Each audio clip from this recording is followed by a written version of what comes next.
T'as pas cette sensation qu'il fait, entre guillemets, la compétition de trop et qu'il est clairement là pour... il peut toujours apporter à son équipe et tu le sens dans l'expérience, tu le sens dans la prise de balle, tu le sens dans la passe, tu le sens dans l'expérience et encore dans la rage qu'il a quand il marque son but. Hein. Tu vois que... Oui, c'est vrai qu'il harangue tout le monde. Ah ouais, et encore une fois, c'est pas, avec ce statut-là, c'est pas tous les joueurs qui font ça. Et je trouve que c'est d'autant plus vrai avec les sélections africaines, tu vois, où tu as toujours ce plaisir de retrouver ta sélection et de revenir et de te battre et de pas tricher.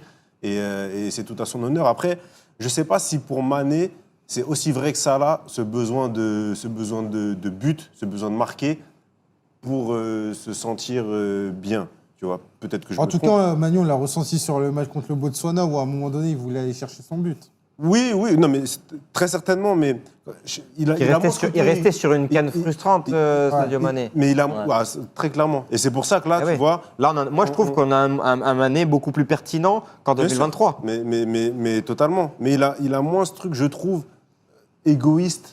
Mais sans que ce soit vraiment. Il n'a jamais été de tu toute vois. façon. Mais, Oui, mais voilà, il n'est pas focus sur c'est je dois pour marquer ça. Voilà, pour exactement, me libérer. C'est pas négatif, mais effectivement, ça reste un atout et on le voit à la fin quand il marque ce but qu'il a cette rage en lui. Et après, globalement, dans le jeu, tu sens que ça reste un leader technique sur lequel tu peux t'appuyer et qui peut te porter l'équipe quasiment.